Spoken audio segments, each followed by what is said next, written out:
We get into this transitional period of perimenopause, which can be 5 to 10 years before menopause. Mhm. So the average age of menopause in the United States is 51. So if we start thinking about 5 to 10 years before that, in our early 40s, sometimes even our late 30s, we're already starting to experience perimenopause symptoms. For me specifically as a pelvic floor specialist, they look like vaginal dryness, decreased lubrication with intercourse, frequent urination, frequent urinary tract infections, constipation, painful intercourse, and decreased pelvic organ support, putting you at risk for pelvic organ prolapse. A lot of that and all of that actually has to do with the hormonal changes that we undergo. As we are getting into perimenopause, our estrogen levels and progesterone levels and testosterone levels all take a nosedive. Okay. And so every month we're going through this roller coaster of changes in estrogen and progesterone that are just kind of fluctuating really significantly. And we get all of kind of these really funky symptoms, but they're related to our hormones and they affect our pelvic floor and our vagina. So one of the things I really like to educate people on is, if you're having vaginal dryness, to use a vulvar moisturizer. These are non-hormonal based, like lotions and serums for the vulva and vagina. And it's just like putting a moisturizer on your face, Mm. right? We do that every day to prevent dryness. That's the same thing for the vulva and vagina. One of my favorite products is by a brand called Medicine Mama. It's an, all natural, organic, clean, oil-based balm.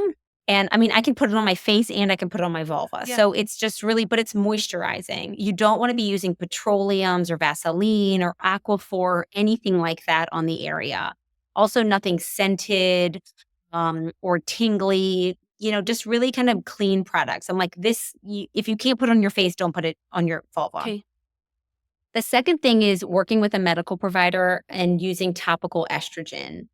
This is something that you can start, as early as you'd like if you start feeling some symptoms of dryness or, urinary symptoms or painful sex. But when you have low estrogen, the tissues in the vulva and vagina get really thin and dry and they're easily torn. So that may cause pain with sex. It may cause bleeding during sex or afterwards. It can cause weaker orgasms, all of these things, less sensation during intercourse. So topical estrogen is just an estrogen cream that you use inside the vulva and vagina. Typically it's, every day for 2 weeks, and then you go to 2 to 3 times a week after that. It's very local, so it doesn't kind of get into your whole system or bloodstream, which, some people have a lot of fear about the changes in hormones. Okay. But it just plumps up those tissues and it's just like gives you that hormonal boost that you're not getting because your estrogen's declining. And then the last thing is to proactively strengthen your pelvic floor.